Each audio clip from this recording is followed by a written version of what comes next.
I've prepared a presentation of two projects I made in Copenhagen about how to say participate in urban development as an artist. So I will go to my slides now. I guess I have to share the screen first.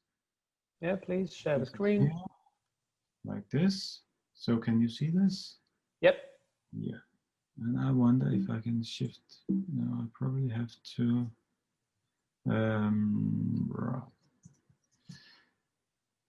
Yeah. Okay. So that can you see it shifting? Yep. Okay. I'm ready to go then.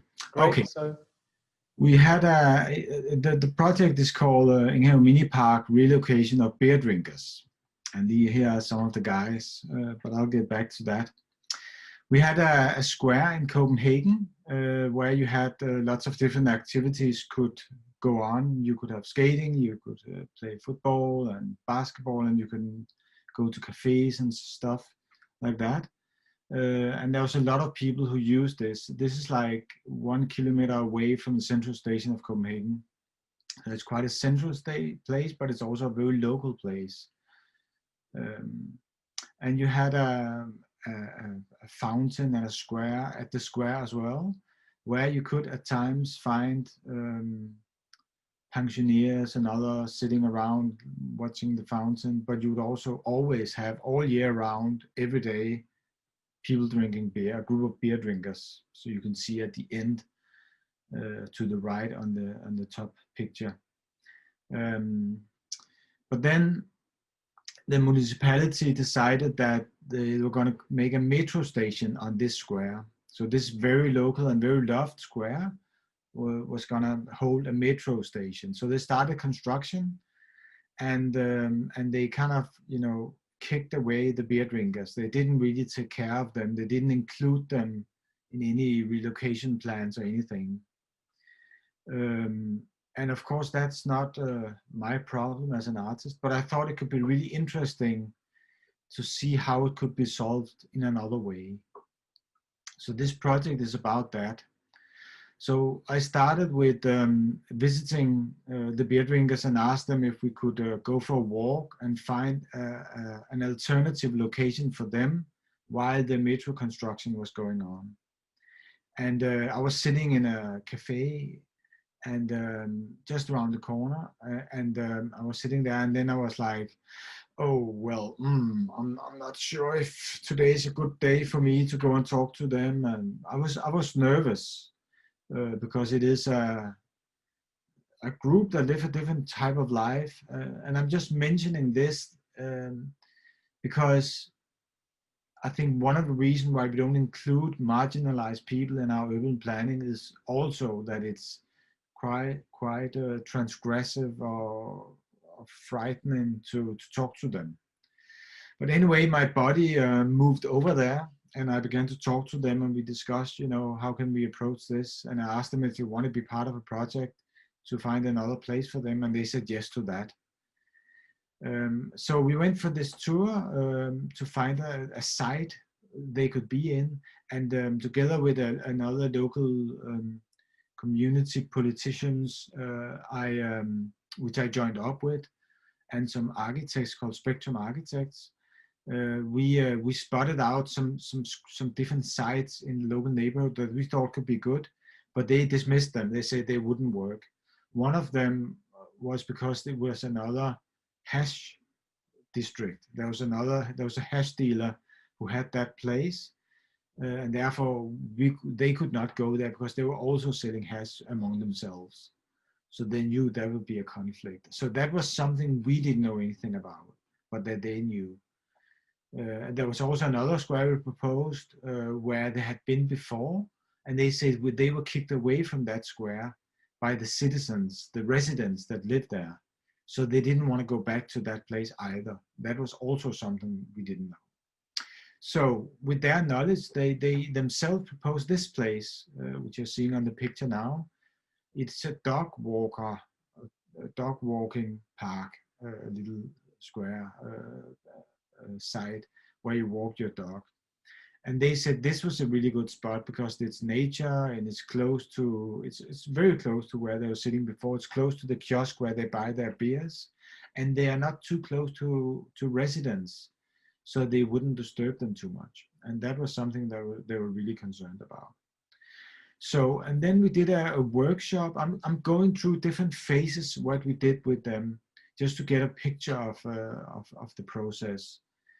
And remind you that I didn't have a method developed when I started the project. The method was developed on the go by being present to the situation. I was feeling and sensing and discussing, what should we do now?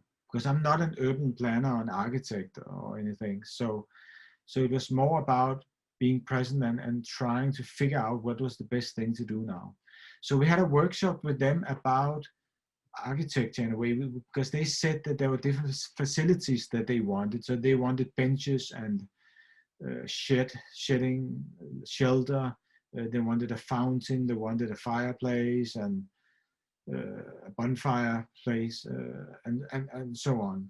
And so we found a lot of pictures of these furnitures and things, and then they qualified them. So we had around 120 pictures, and they dismissed 80 of them. So whether there are 40 pictures back, we say this is something we like, and this is something we think would be viable for this urban space, because there's a lot of people using the urban space, and there's a club just around the corner called Riga. And when 500 guests come out from a concert and they're hungry and want to eat pizzas and what have you, and drink more beers, then they could go to this place. So everything has to be really strong. So we got this brief from them. And then we also had a more traditional citizen hearing meeting where we asked the local community, what do you think about this idea to make this place for them, for the beer drinkers? And there were some really positive thoughts, and there were also someone who was really negative about it. But the interesting thing was that because I was an artist and because I didn't have an agenda as such, I was not the municipality or an architect who had worked on this project for half a year and wanted to push through or sell my ideas. I could just be like a sponge that could suck up any ideas, any things that people thought were not a good idea, and take it into the process. I was open towards anything. I didn't want anything specific to come out of, to happen. I wanted it to be a place that worked for everyone.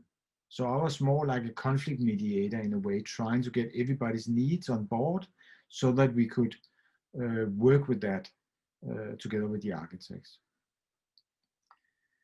Then they came down to the square, the place, the site. The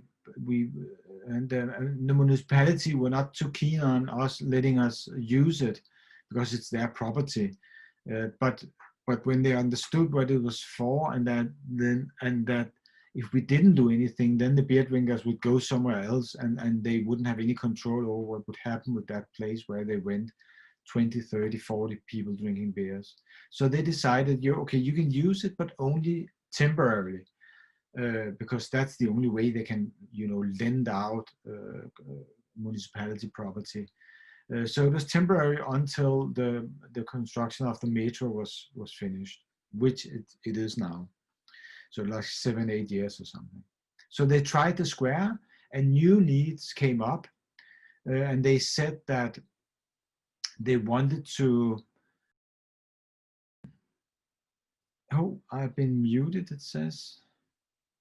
Okay, maybe it's not me. Can you still hear me? I hope so.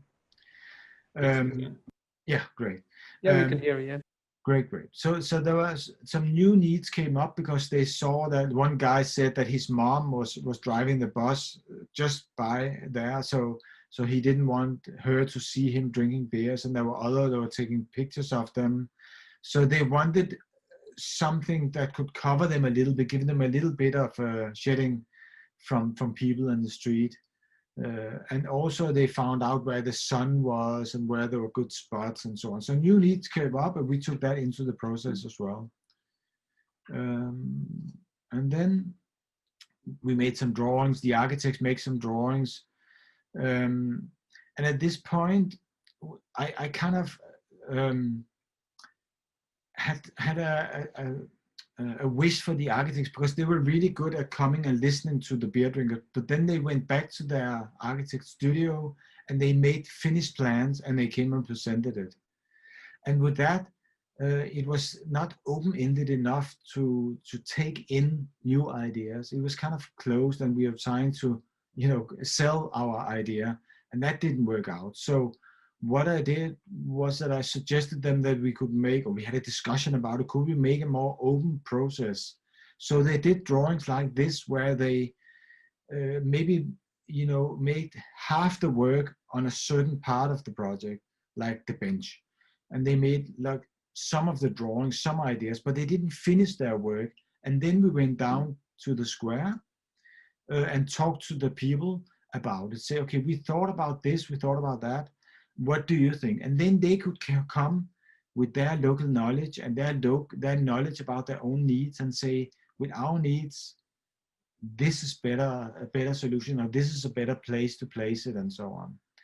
Like we had one situation where the municipality, we said we would like to have a urinal, we would like to have a fireplace, we like to have a fountain, we like to have electricity with lighting. And municipality just said no to everything. You can't have any of those things, even though we paid for it ourselves.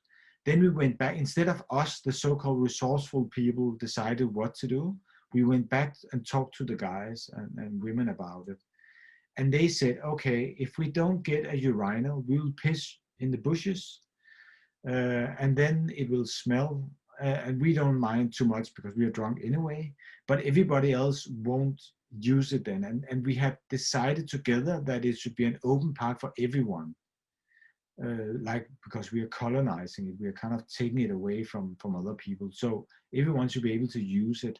So with those arguments, we went back to the municipality and said, we have to have a urinal, otherwise it won't work out with the rest of the community. And they accepted it in the end. Then we started constructing, made the finished drawings. It's on the left side here. And we started constructing it, and it was a November day, and it was really rainy and everything. But they showed up, like 10 people, and we started dismantling some old benches that we wanted to use for the structure. And then we we constructed the place. It was -10 degrees frost when we were putting up the benches on the left side picture. So it was really hard work to go through the frost layer, but that was also fun in a way, and challenging in a nice way. And if you look at the right side, we also putting down all these stones.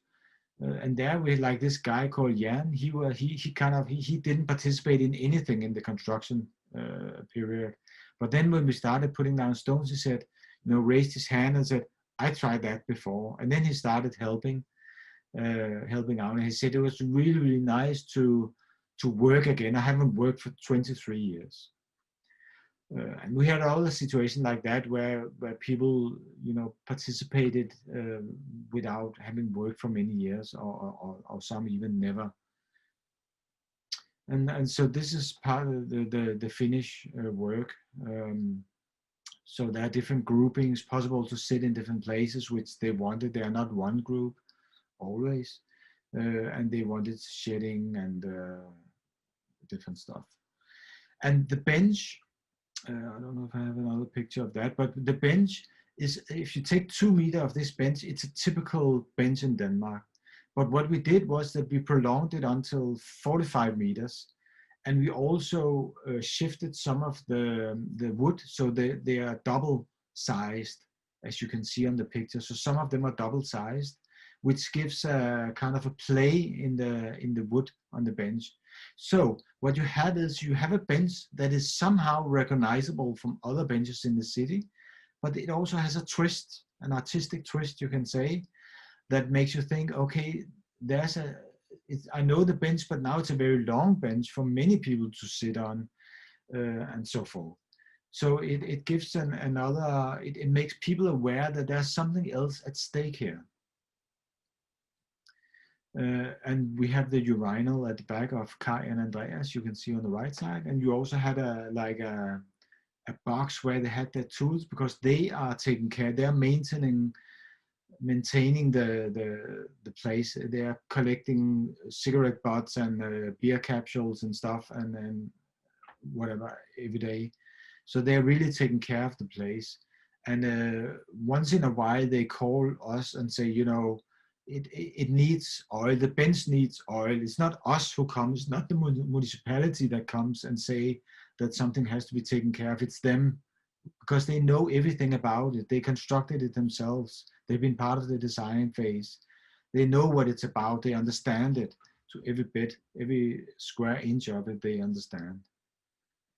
And then you could have situation like this where you have teenager girls sitting on the bench and on the same bench as the beer drinkers, and also mothers with their babies on the same bench, which I think is a very, very beautiful um, outcome of the project, that other people feel welcome in the same space as the beer drinkers, and in a way where they have read in the local newspapers and on Facebook that the beer drinkers have actually contributed with this space for the local community, and other people can use it. Yeah, so from this project, this was an artistic project that I took up, and I got some funding from artistic funding, and but also from this local I don't know what it's called. It's kind of a small section of the municipality, but with local grassroots, a political organ, and we work together on this, and they also supplied some money for the project. But from this project, I was then called literally on the phone and asked if I would like to renovate one of the parks in Copenhagen called the People's Park, Park of the People, Folkets Park, in Nørrebro, and other part of Copenhagen, another borough or quarter of Copenhagen. And this was the first time that a municipality had asked me, you know, to do a proper project. I've done lots of projects with the municipality in terms of participating in advisory boards or giving talks or stuff like that. But this was the first time I got a contract with the municipality. And they called me on my holiday, my first day on my holiday. I just landed in the airport in July, and they said, you know, would you like to do this? And I said, yeah, that sounds interesting, but I had lots of jobs at the moment, so I was kind of, you know, a bit reluctant, or not, I wasn't too hungry for the job. And he said, the guy, Henrik, he said that, okay, but we would like you to, when you come back from the holiday, we would like you to make 3 proposals to how this park can be.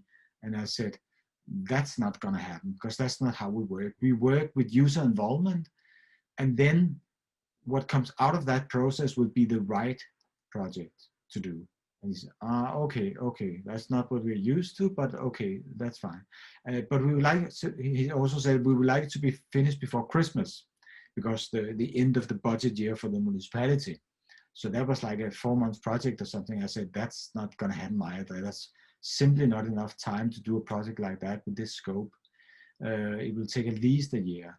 Okay, let's talk about that when you get back from your holiday, and so on. So, but then we started the project, and the park, for many of you who doesn't know it, is quite a difficult park, or was a difficult park, and to some extent is still. It was a park where you had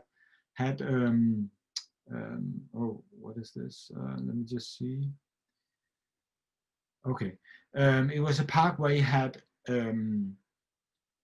homeless people, a lot of them with immigrant, as an African immigrant background. You had a small group of beer drinkers. You had left-wing activists who had a house. You can see on the left side of this picture, the People's House. And you had, you know, a lot of people, other ethnic background, immigrants from the Middle East, and some of them were in gangs, in a gang, not gangs, one gang. You can only have one gang at the time. And then, so they were occupying the park and sitting a lot in the park, and everybody else were kind of scared of either the African immigrants or the left-wing activists or the gang members. These brown young men sitting there drinking coffee or smoking hash or cigarettes. So this was how it looked before. There was a bridge there that has been part of an earlier refurbishment just 3 or 4 years before we came into the picture. But people didn't like, they hated the bridge because it had no function at all. And just to talk, because I've been asked to talk about the relationship with the municipality as an artist. And one of the things that came out of this process of me being asked to do the job was that we made a contract which kind of laid out how I wanted to work. But as I said, it was the first time I had to work with a contract with a municipality, with anyone, to do a project like this, and actually being asked to do something they came up with and not my own idea as an artist. So what I did was that I said that, first of all, the project will develop a new method for this context, and therefore the result cannot be defined beforehand. So basically we're saying, you don't know what you get. Take it or leave it. Kind of. So this is kind of really unusual that they hire someone to do something where they don't know what they get, because it's method development.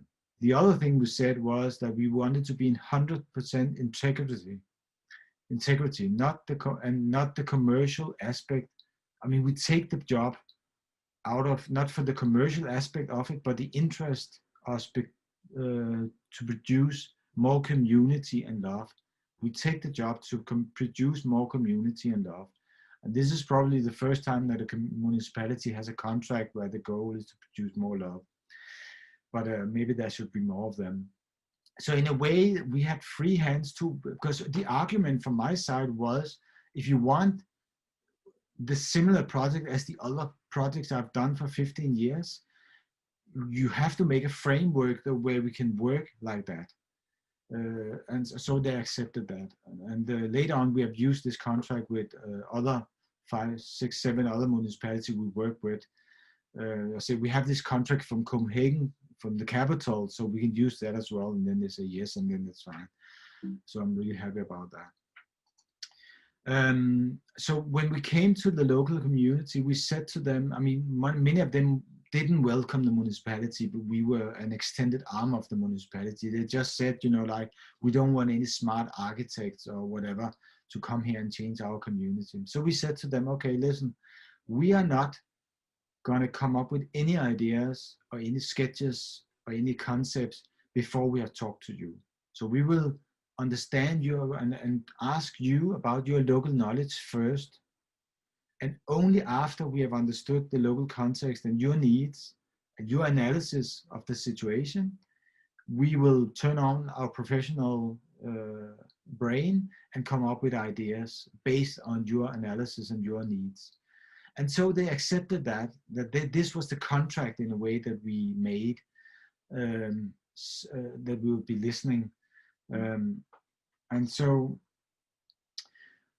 what we did was we kind of had 3 steps. First, we made the need analysis, and then we distribute that to everybody. We were totally transparent.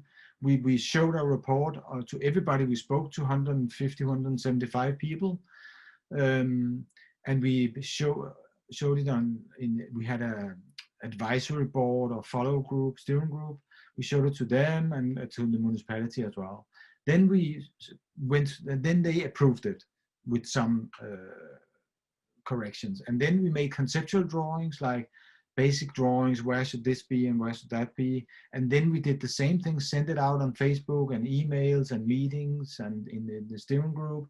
And then they accepted that with some corrections. And then we went on to make the finished drawings, almost finished drawings, and did the same thing with that. And the last meeting we had with the steering group was supposed to take an hour and a half, but it was like after 50 minutes or something, or an hour, it was kind of, you went that way with that. Or this was where you put it as we said you should, and so on. Because we have been holding hands all the way through the process. So they knew what was coming. They had been part of building up the idea of what we were going to build. Yeah. And this is how the bridge, for instance, turned out. We changed it into another type of furniture that would accommodate many more needs. And notice that when I say that we ask people about their needs and their analysis of the situation, that is very specific questions, because we didn't ask them, what do you want?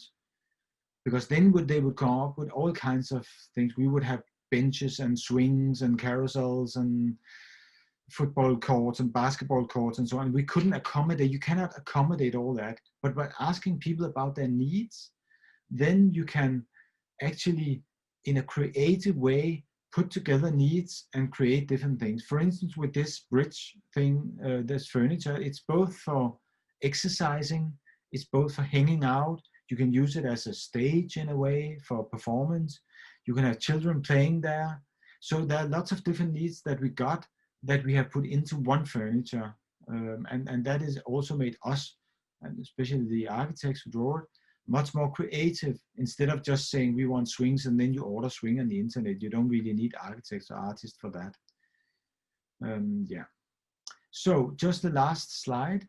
So what we found out, and again with the Folkets Park, it was also a project where we developed a method on the go. And this is in a way our method. We don't have a best practice approach. We don't come with ideas to how to do things in a certain way with different steps. We develop a method that is working for that context. So context, understanding the context and have the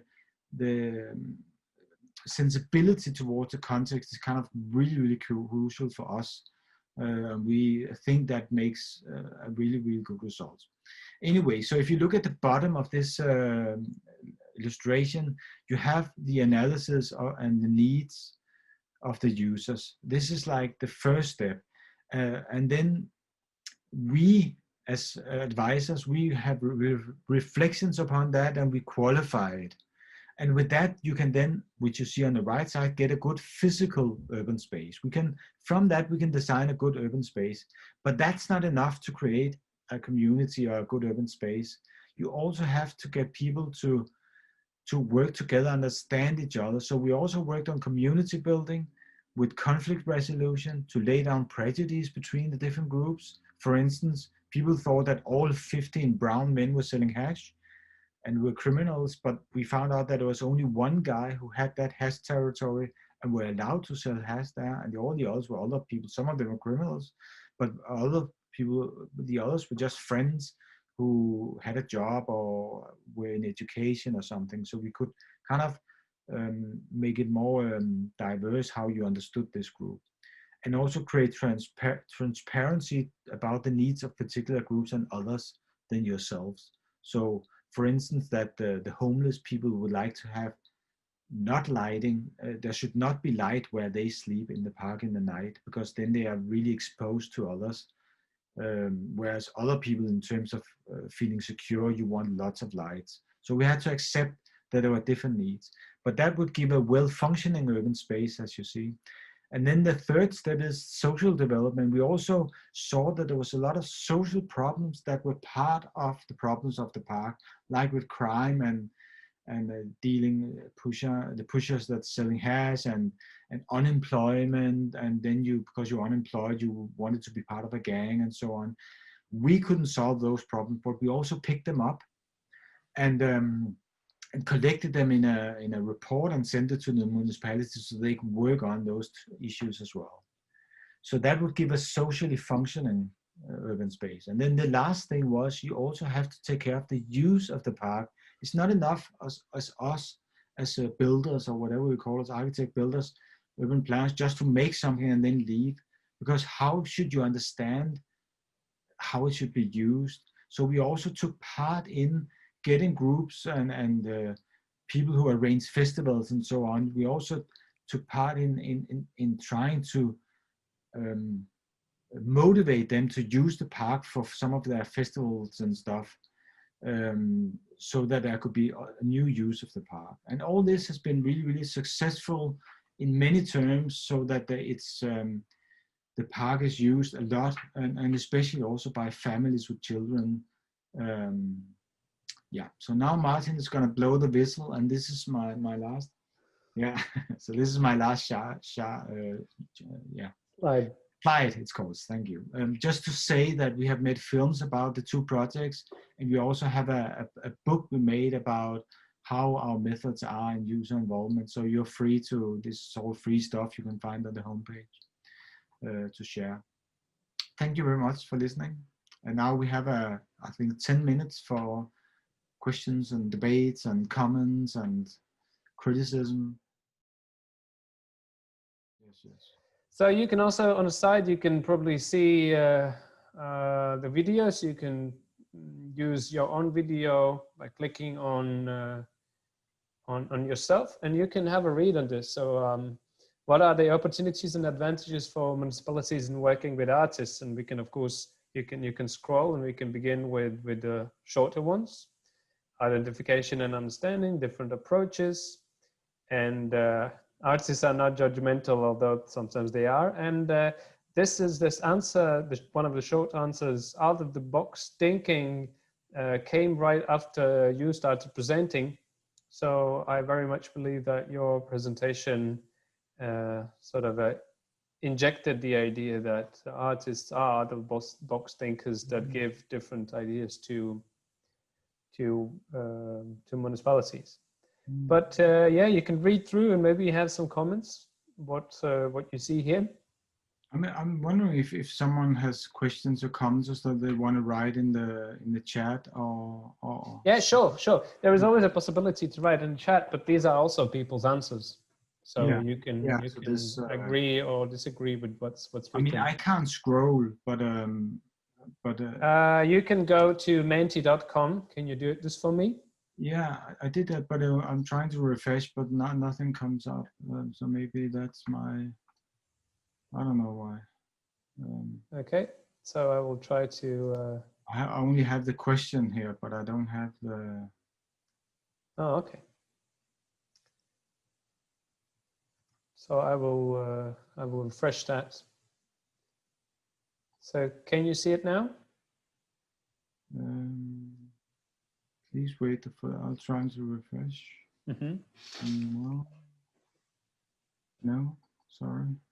No scroll then. No, it doesn't come up. I don't know why. We can't see the answers. Once we answer, we just see the next question. Yeah. Okay. So. Okay. Anyway. So anyway, we will share the answers with you. I can maybe scroll for you. Okay. There's actually a question now from Leah Lukmeyer. Saying, thanks for the 2 examples. How much time did you have for each from beginning till the end? I mean, the first project, Inghave Mini Park, we spent about a year, but in different modes. We have some breaks in between. We needed some funding, and there was a hard winter coming up, and we took some breaks. And in the Folkets Park, we used about a year and a half for that project. Yeah. Thank you for that question. And I think what I would also like to stress is that time is really a material I use a lot, because I think a lot of the reason why we in our project create a lot of quality, which I can say with pride, is that we spend a lot of time on them, and much more time than architects have normally the possibility of using. And that just creates a different type of quality, and it also creates that, you know, things can kind of sink in, and you can kind of sense them, and you can wait for a week and say, is that a good idea? And you know, and you can also try and be in the park in different situations, in the nighttime, in the wintertime, in the summertime, and see how things develop and so on. So time is really crucial to make good quality. So for now, it seems that a lot of people, apart from many very good answers, a lot of people state that yes, the artist's benefit or the artist advantage is thinking outside the box and when regarding bureaucracy, budget, and politics, and also thinking outside the box when regarding structured and organized facilities, whether it's schools, galleries, festivals, or councils. And this is what people think at first, what comes to my mind when I look at all of the answers. Do you have a comment to this? Yeah, also I'd like to say that just in terms of how, I mean, to work with artists, sometimes, I mean, I think from some of the comments that has come here, which are really, it's really interesting. I really like to have a copy of this page with all these. Sure. Is that sometimes you can do things that the municipality can't. And one of the things we wrote in the contract was that we are not the prolonged arm of the municipality. We are a third party. There's the residents, and then there's the municipality, and then there's us. We are ourselves, and we have our own opinions. We will be loyal to the municipality, but we will also be loyal to the citizens and the residents. And I think this positioning was also quite important. But with another project I did as an artist, I made an injection room for drug addicts. I won't go too much into that. You can read about it on my homepage. But with that, it was illegal to have injection rooms for drug addicts in Denmark. But I could make one as an art project. The municipality couldn't. And there was actually a part of the municipality that supported the project financially as the first one who supported, because they thought this is really important to discuss that and to have this facility. But they had to withdraw their money again because it was too politically dangerous, and they got, you know, called upon by the politicians not to interfere with that project or to go into that. So that is, but 10 years after my project, it was legalized, and then they made injection rooms. So sometimes we can be the spearhead, or we can go into topics that are a bit too politicized, political for the municipality to go into, and maybe you can, you know, think about that more strategically. It's just an idea that I got now, that maybe you can use that. You know, are there things that you think you can't really work on it? It's too political, and then you could, you know, hire an artist, give them some money, and say, have a look at this project. It's nothing to do with us. It's the artist project. So that's a comment. So yeah, after all, culture and cultural planning gives a chance to bypass bureaucracy. Yeah. Right.